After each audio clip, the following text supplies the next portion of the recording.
السلام علیکم، this is Muhammad Ibrahim Mehdi and welcome to the first episode of celebrities lounge. اس وقت ہم موجود ہیں ناروال میں، اور جب ناروال کی اور سلیبریٹی کی بات کی جائے تو ہمارے پاس صرف ایک ہی نام آتا ہے۔ اگر ہم ڈیزگنیشن کی بات کریں تو former minister of planning and development ہیں، former interior minister and still M N A ہیں۔ اور اگر سارے ڈیزگنیشن کی بات کی جائے تو میرے خیال سے انٹرویو کے لیے ٹائم کم پڑ جائے گا، تو ہم اپنے جو گیسٹ ہیں ان کو ویلکم کرتے ہیں۔ السلام علیکم احسن اقبال صاحب۔ جی وعلیکم السلام، thank you very much, welcome to Narowal. Thank you sir. Sir مجھے بتائیے گا کیا حال چال ہیں اور اتوار کا دن کیسے منا رہے ہیں؟ جی الحمدللہ حال چال بالکل ٹھیک ہے، لیکن لوگوں کے حال چال دیکھ کے بہت ڈپریشن ہے۔ لوگ مہنگائی سے بلا رہے ہیں، بہت تنگ ہیں۔ اور باقی اتوار کا دن ہمارا تو چھٹی نہیں ہوتی، لوگوں کے لیے اتوار چھٹی کا دن ہوتا ہے، ہمارے لیے اتوار حلقے میں مصروفیت کا دن ہوتا ہے۔ لوگوں کی خوشی غمی میں شرکت کرتے ہیں، ان کے مسائل کو حل کرنے کے لیے ان کے ساتھ کام کرتے ہیں، تو ہمارا تو ڈبل ڈیوٹی کا دن ہوتا ہے۔ Sir according to the survey, according to the research, Narowal کے لوگ آپ سے بہت مطمئن ہیں، آپ بہت اطمینان کا اظہار کرتے ہیں۔ جو آپ کے حلقے کے لوگ ہیں سارا ٹائم انہیں کو دے دیتے ہیں کہ فیملی کو بھی کوئی ٹائم دیتے ہیں؟ دیکھیں، جب آپ پبلک لائف میں آتے ہیں نا تو آپ کو ایک کانشیس فیصلہ کرنا پڑتا ہے کہ آپ کی پرائیویٹ لائف متاثر ہوگی، اور اگر آپ کی سپورٹنگ فیملی نہ ہو، ایسی فیملی نہ ہو کہ جو آپ کو سپورٹ کرے، تو آپ پبلک لائف سے انصاف نہیں کر سکتے۔ اور جو بھی انسان پبلک آفس ہولڈر ہوتا ہے اس کو سب سے پہلی ترجیح ان لوگوں کو دینا پڑتی ہے کہ جن کے ووٹوں کے ساتھ وہ اس کے منصب پہ بیٹھا ہے، اور اگر نہیں کرتا تو لوگ اگلے الیکشن میں اس سے حساب برابر کر لیتے ہیں۔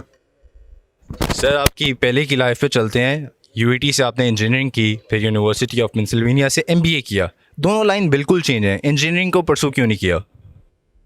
میں نے انجینئرنگ یونیورسٹی میں جب تعلیم میں حاصل کر رہا تھا تو وہاں پہ مجھے موقع ملا پریزیڈنٹ اسٹوڈنٹس یونین کا الیکشن لڑنے کا اور جیتنے کا، اور پھر ایک سال اس لیڈرشپ رول میں جو کچھ میں نے اسٹوڈنٹس کے ویلفیئر کے لیے کیا، اس نے مجھے ایک بہت رچ لیڈرشپ ایکسپیرئنس دیا۔ تو وہاں سے مجھے پھر مینجمنٹ کی سائڈ پہ دلچسپی پیدا ہوئی، اور میں نے ٹارگٹ کیا کہ کسی اچھی یونیورسٹی میں جا کے میں ایم بی اے لوں گا، تاکہ جو میرا لیڈرشپ ایکسپیرئنس ہے اس کو ایک مینجمنٹ ایجوکیشن کے ساتھ میں بلینڈ کر سکوں۔ اور الحمدللہ مجھے دنیا کے صف اول کے business school Wharton school university Pennsylvania میں داخلہ مل گیا، اور وہاں سے میں نے ایم بی اے کی تعلیم لی۔ لیکن جب میں وہاں پہ اپلائی کر رہا تھا تو یہ ضرور آپ کے ساتھ شیئر کرنا چاہوں گا، ان کا ایک سوال تھا اپلیکیشن میں کہ اگر ہم آپ کو ایڈمیشن دیں گے تو آپ 10 سال کے بعد گریجویشن کے خود کو کہاں دیکھتے ہیں؟ تو میں نے اس میں مجھے یاد ہے کہ لکھا تھا کہ میں خود کو ایک پبلک آفس کے ذریعے پاکستان کی خدمت کرتے ہوئے دیکھنا چاہوں گا۔ تو میں نے 86 میں گریجویٹ کیا، اور اس کے فوراً بعد میں پاکستان آ گیا، اور 1993 میں نے پھر قومی اسمبلی کے ممبر کا اوتھ لیا۔ ایک گویا کہ 7 سالوں میں مجھے میرا گول مل گیا۔ اور یہی بات میں نوجوانوں کو کہتا ہوں کہ اس ملک میں اگر آپ کوئی گول بنائیں، کوئی ڈریم دیکھیں، چاہے وہ آسمان جتنی اونچی ہو، لیکن اگر آپ اس کے لیے محنت کریں گے، یہ ملک آپ کو ریوارڈ کرے گا۔ آپ کا جتنا بڑا گول ہوگا اس کے لیے اتنی بڑی محنت بھی کرنی پڑے گی، and hard work never goes waste. بالکل آپ نے صحیح کہا۔ اور سر میرے خیال سے کہ یو ای ٹی کی جس طرح آپ نے بات کی کہ آپ ادھر پریزیڈنٹ رہے، تو سم ہاؤ آپ نے اپنے آپ کو ایکسپلور کر لیا کہ آپ ایک پبلک لیڈر بن سکتے ہیں۔ مجھے بتائیے کہ نون لیگ کے حوالے سے 1983 میں ہم دیکھتے ہیں پیپلز پارٹی جو ہے ایک بالکل رائٹ ونگ جو ہے لیفٹ ونگ کنسیڈر کی جاتی ہے، اور اس کے کاؤنٹر میں 1983 میں ایم کیو ایم فارم میں آئی، جبکہ یہ واحد جو تھی جماعت تھی نون لیگ جس کا تعلق رائٹ ونگ سے تھا۔ کافی جو دینی جماعتیں، مذہبی جماعتیں تھیں وہ اسی بیک پہ تھیں، انفیکٹ ضیاء الحق صاحب بھی اس کی بیک پہ تھے۔ بٹ اب کچھ چیزیں دیکھنے کو آ رہی ہیں کہ اس کا بھی جو ٹلٹ ہے وہ لیفٹ ونگ کی جانب ہے۔ کیا واقعی انٹرنلی چینجز ہو رہے ہیں یا یہ انٹرنیشنل اسٹیبلشمنٹ پریشر ہے؟ دیکھیے، جو سیاست ہے نا، یہ ایک آرگینک پروسیس ہے اور یہ ایک ایوولوشن ہے۔ اگر آپ علامہ اقبال کا فکری سفر دیکھیں تو ان کے جو ابتدا میں خیالات تھے ان میں تغیر آیا اور وہ بھی ایوالو کیے۔ قائد اعظم کا سیاسی سفر دیکھیں، شروع میں وہ ہندو مسلم یونٹی کے چیمپئن تھے، پھر وہ پاکستان کے دائی بنے اور پاکستان انہوں نے قائم کیا. تو اسی طرح ہر سیاست دان اور سیاسی جماعت اپنے سیاسی سفر میں ارتقاء کے مراحل سے گزرتی ہے. مسلم لیگ نون کی جو بیس ہے، مدر پارٹی ہے پاکستان کی، اس کو آپ اگر اس کی آئیڈیالوجیکل بیس کہیں تو وہ ایک سینٹر رائٹ پارٹی ہے. لیکن اس کی جو ڈیموکریٹک سٹرگل ہے، چونکہ پاکستان میں جو مارشل لاز کی حقیقت ہے کہ ہمیں ایک دفعہ براہ راست اسٹیبلشمنٹ نے 99 میں نکالا اور دوسری دفعہ 2018 میں بالواسطہ نکالا. اس کے نتیجے میں ہمیں ایک مزاحمتی کردار ادا کرنا پڑا، اور مسلم لیگ نون کی لیڈرشپ نے کانسٹیٹیوشنلزم، رول آف لا اور ڈیموکریسی کے حوالے سے ایک موقف اپنایا، جس کے لیے قربانی بھی دی. میں سمجھتا ہوں کہ اس کو پھر لوگ سمجھتے ہیں کہ یہ جو مزاحمتی کردار ہے یہ روایتی طور پہ لیفٹ کی تحریکوں میں نمایاں رہا ہے. جو سینٹر رائٹ کی پارٹیز ہیں وہ عموماً مزاحمتی ان کی تحریکیں نہیں تھیں اس خطے کے اندر. تو ہماری اس مزاحمت سے لوگ اس کو سمجھتے ہیں کہ ہم تھوڑے لیفٹ کی طرف ٹلٹ ہو گئے، اگرچہ میرا خیال ہے کہ we are a centre party, لیکن ہمیں اب ایک بہت مضبوط آئیڈینٹی ملی ہے. ہمارے جو ڈیموکریٹک ویوز ہیں، جو ہماری رول آف لا کے حوالے سے آؤٹ لک ہے، اور بالخصوص جو نواز شریف صاحب نے ووٹ کو عزت دو کا تصور دیا ہے، اور یہ نعرہ اب نیچے گراس روٹ تک پہنچ گیا ہے. میں گلگت بلتستان میں گیا ہوں، ان کی وادیوں میں بھی، کشمیر میں، بلوچستان، کراچی، پنجاب، سندھ، ہر جگہ اب یہ ایک نعرہ لوگوں کے شعور میں چلا گیا. یہاں پر آپ گاؤں میں جائیں، ریڈی والے کے پاس جائیں، کسی ٹیکسی والے کے ڈرائیور کے پاس بیٹھیں، کسی مزدور کے پاس بیٹھیں، وہ بھی آج یہی بات کرتا ہے کہ یہ ملک عوام کا ملک ہے اور عوام کے ووٹ سے چلنا چاہیے. سر آپ کے لاسٹ ٹینیور کی بات کریں، 2013 to 18 میں آپ نے 2 میجر منسٹریز جو ہیں سنبھالی، کسی نے اور ٹف ٹائم دیا ہوگا؟ دیکھیے، ٹف ٹائم انسان خود ہی کو دیتا ہے. اگر آپ کی نیت ٹھیک ہو اور آپ محنت کریں تو ٹف سے ٹف چیلنج کو اوور کم کر لیتے ہیں. تو انسان کو، میرا تو ہمیشہ سے یہ تجربہ رہا ہے کہ کسی بھی چیلنج کو آپ مشکل نہ سمجھیں. اگر آپ محنت کرنے کی جذبہ رکھتے ہیں تو آپ کے لیے راستے کھل جاتے ہیں. مجھے یاد ہے کہ جب ہم نے 2013 میں اوتھ لیا کیبنٹ کا، تو ایوان صدر سے اپنی وزارتوں میں آئے، تو میں بھی جب پلاننگ منسٹری میں آیا تو وہاں صحافی کھڑے تھے جو اکنامک جرنلسٹ ہیں، اور انہوں نے کہا کہ آپ نے آج اوتھ لیا ہے اور اب یہ وزارت سنبھالی ہے، تو آپ کو اب احساس ہوگا کہ آپ اتنے بڑے بڑے وعدے کر کے آئے ہیں، لیکن خزانہ تو خالی ہے، تو کیسے پورے کریں گے؟ تو میں نے انہیں کہا کہ یقیناً ملک کا خزانہ خالی ہے، لیکن ہماری نیت کا خزانہ خالی نہیں ہے. اور اگر آپ کی نیت کا خزانہ بھرا ہوا ہو تو اللہ تعالیٰ غیب سے مدد بھیج دیتے ہیں. اور پھر آپ نے دیکھا کہ سی پیک کی روشنی میں اس کی ذریعے ہمیں اتنی بڑی مدد ملی کہ 29 ارب ڈالر کی سرمایہ کاری پاکستان میں آئی، جس سے معیشت میں ایک حرارت پیدا ہوئی. پوری دنیا میں پاکستان ایک مقناطیس بن گیا سرمایہ کاری کے حوالے سے. سی پیک پاکستان کی نئی پہچان بن گیا. تو آپ کو کسی بھی ٹاسک کے مشکل ہونے سے نہیں گھبرانا چاہیے. اگر آپ اس کو اپنے ذہن میں سمجھیں کہ یہ مشکل ہے تو پھر آپ نے اپنے آپ کو ڈیفیٹ کر لیا ہے.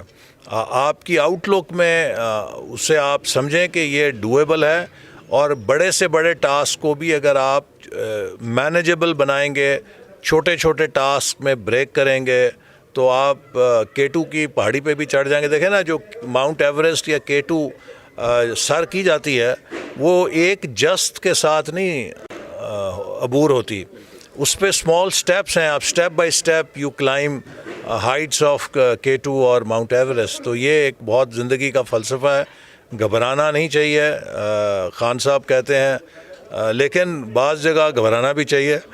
جہاں پر آپ سے کچھ وعدہ کیا جائے اور وہ وعدہ نہ مل رہا ہو تب گھبرانا چاہیے. لیکن آپ کے سامنے اگر کوئی ٹاسک ہے، اصل میں جو خان صاحب نے قوم کو کہا نا کہ گھبرانا نہیں ہے، خان صاحب کو یہ بات اپنے آپ سے کرنی چاہیے تھی، اور خان صاحب خود تو گھبرا گئے ہیں، ہاتھ پیر پھول گئے، قوم کو کہتے ہیں گھبرانا نہیں ہے. سر خان صاحب کی بات ہو ہی گئی تو ایک اور پوائنٹ میں ڈسکس کروں کہ خان صاحب نے کہا گھبرانا نہیں ہے، لیکن ان کی ایک اور بات ہے، بات کرتے ہیں سیاست پہ. سیاست بڑا مقدس پیشہ رہا ہے, پیغمبروں کی میراث رہی ہے, رسول پاک کی زندگی ہمارے لیے مشعل راہ ہے. جس طرح انہوں نے فارن پالیسی سیٹ کی, حبشہ میں کسرا کو خط وغیرہ لکھے, تو ایک فارن پالیسی سیٹ کی تھی. یہ بڑا ایک مقدس پیشہ آپ کہہ سکتے ہیں تھا. لیکن اگر پاکستان کی سیاست کو دیکھا جائے تو سوائے تو میں یہ کچھ نہیں نظر آتا. خان صاحب اب زیادہ خطرناک نظر آ رہے ہیں. وہ کہہ رہے ہیں اگر مجھے نکالا گیا تو میں زیادہ خطرناک ہو جاؤں گا. یہ بجائے کہ سیاست لوگوں کو جوڑتی, یہ پولرائزیشن کا شکار کیوں کرتی جا رہی ہے؟ لوگوں میں انتشار کیوں پیدا ہو رہا ہے؟ پی ٹی آئی والے پی ایم ایل این کو برداشت نہیں کرتے, پی ایم ایل این والے پی ٹی آئی کو برداشت نہیں کرتے. ایسا کیوں ہے؟ دیکھیے میں سمجھتا ہوں کہ یہ پولیٹیکل میچورٹی کی کمی ہے پی ٹی آئی کی لیڈرشپ میں. ورنہ آپ دیکھیں کہ 2013 اور 18 میں جب ہماری حکومت تھی تو کے پی میں خان صاحب کی پارٹی کی حکومت تھی, سندھ میں پیپلز پارٹی تھی, لیکن ہم نے سب حکومتوں کو ساتھ لے کر ملک کے بڑے بڑے مسئلوں کو حل کیا. اگر ہم نے سی پیک کامیاب کیا تو اس میں پرویز خٹک صاحب کو بھی ساتھ ملایا, مراد علی شاہ کو بھی ساتھ ملایا. اگر ہم نے دہشت گردی کا مقابلہ کیا تو نیشنل ایکشن پلان تمام صوبائی حکومتوں کو ساتھ شامل کر کے تمام سیاسی جماعتوں کو لے کر کامیاب کیا. اگر ہم نے توانائی کی پالیسی بنائی تو وہ سب کے اشتراک سے بنائی, تو ہم سب کو لے کر چلے. اور آج بھی اگر آپ پرویز خٹک صاحب سے پوچھیں گے تو وہ اس بات کی گواہی دیں گے کہ ان کو ہم نے اتنی ہی عزت دی جتنی ہم پنجاب میں وزیر اعلیٰ شہباز شریف کو دیتے تھے. لیکن بدقسمتی سے عمران خان صاحب جو ایک سپورٹس مین تھے, میری یہ توقع تھی اور قوم کی یہ توقع تھی کہ وہ اپنے فالوورز میں سپورٹس مین اسپرٹ پیدا کریں گے, لیکن انہوں نے اپنی پوری سیاست کی اساس نفرت پہ بنائی ہے کہ ہیٹ یور اوپوننٹس. اور انہوں نے اپنے تمام مخالفین کو غدار, مخالفین کو چور, ڈاکو اور کافر بنا کے پیش کیا ہے. اور یہی جو ان کا ایک سوچ ہے ان کے فالوورز میں نظر آتی ہے. آپ سوشل میڈیا پہ جائیں تو بڑے بڑے پڑھے لکھے لوگ جو پی ٹی آئی کے فالوورز ہیں ایسی گالی گلوچ کرتے ہیں کہ انسان خود سوچتا ہے کہ ان کے ذہنوں میں کتنی نفرت خان صاحب نے بھر دی ہے. میں سمجھتا ہوں کہ پولرائزیشن سے کوئی ملک آگے نہیں بڑھ سکتا, ڈیموکریسی آگے نہیں بڑھ سکتی. ڈیموکریسی کی اسپرٹ یہ ہے کہ آپ لوگوں کے حق کے اختلاف کو تسلیم بھی کریں اور اس کا احترام بھی کریں. ہو سکتا ہے کہ ہم دونوں مختلف رائے رکھتے ہوں, لیکن دو مختلف رائے رکھتے ہوئے ہم ایک اچھے مسلمان بھی ہو سکتے ہیں اور ایک اچھے پاکستانی بھی ہو سکتے ہیں.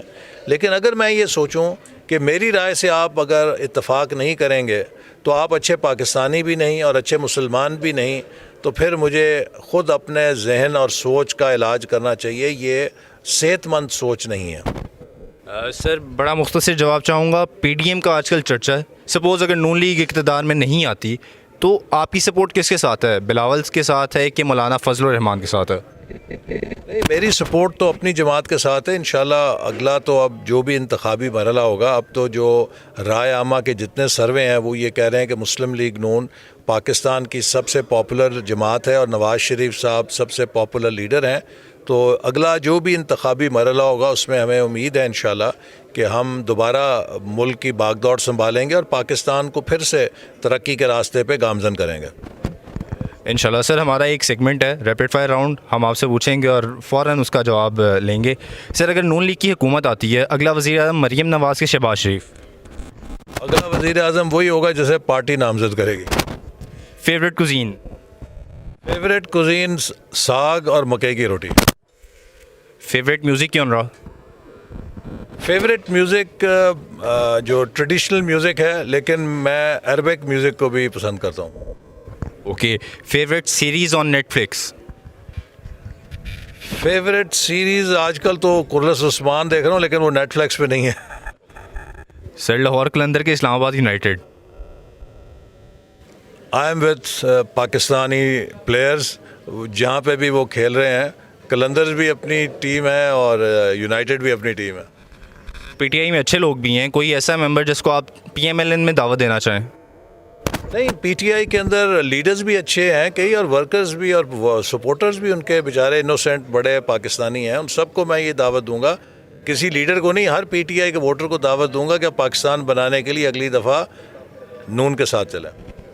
پی ایم ایل این میں کوئی بی ایف ایف تو ہوگا؟ جی, پوری بحیثیت سیکرٹری جنرل پوری پارٹی میری بی ایف ایف ہے. اوکے. نواز شریف صاحب کی ایک اچھی بات؟ جی, نواز شریف صاحب میں بہت خوبیاں ہیں, لیکن ان کی جو سب سے خوبی والی بات ہے کہ وہ بہت زیادہ انسان دوست ہیں, وہ لوگوں کی عزت کرنا جانتے ہیں, اور ان کے اندر جو انسانیت کی تڑپ ہے وہ میں نے آج تک کسی انسان میں نہیں دیکھی.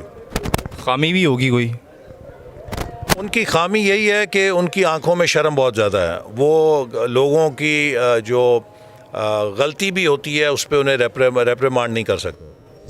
سر پرسنالٹی کا نیم لوں گا, ون ورڈ, ون لائن یا ون سجیشن. شہباز شریف صاحب. Very good administrator. Shahida Khan Abbasi.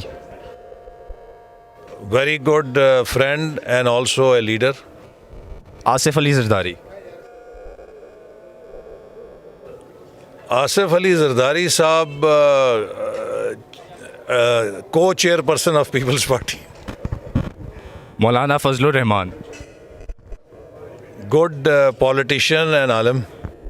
Shahbaz Gill. جہاں سے آئے تھے وہیں چلے جائیں. فواد چودھری. دیکھیے اب اگلی جماعت اور ٹھکانہ کون سا ہوگا. عمران خان صاحب.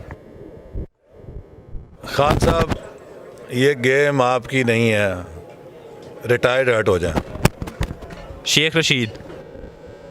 شیخ رشید کے لیے بھی اب میرا خیال ہے کہ time to go back to Lal Haveli. Maryam Nawaz صاحبہ. She is the most popular crowd puller leader today. اور لاسٹ میں مولانا طارق جمیل. میں سمجھتا ہوں کہ عمران خان کی حمایت کر کے انہوں نے غلطی کی. کوئی ایک میسیج دینا چاہے ہماری آڈینس کو؟ آپ کی آڈینس نوجوان ہے, میں انہیں یہی میسج دینا چاہوں گا, زندگی میں always think positive. Life is always half glass full اور ہاف گلاس ایمٹی. جو ہاف گلاس ایمٹی دیکھتے ہیں وہ ہمیشہ ناکام ہوتے ہیں, فرسٹریٹڈ رہتے ہیں. زندگی کی دوڑ میں وہی آگے بڑھتے ہیں جو گلاس ہاف فل دیکھ سکیں. سو تھنک پازیٹیو تو کامیابی آپ کے قدم چومے گی. Thank you so much sir for being a part of show. آپ کے پریشیس ٹائم کا بہت بہت شکریہ, اور آپ سے بھی انشاءاللہ ملاقات ہوگی اگلے شو میں ایک نئے مہمان کے ساتھ. تب تک کے لیے مجھے دیجیے گا اجازت. اللہ حافظ.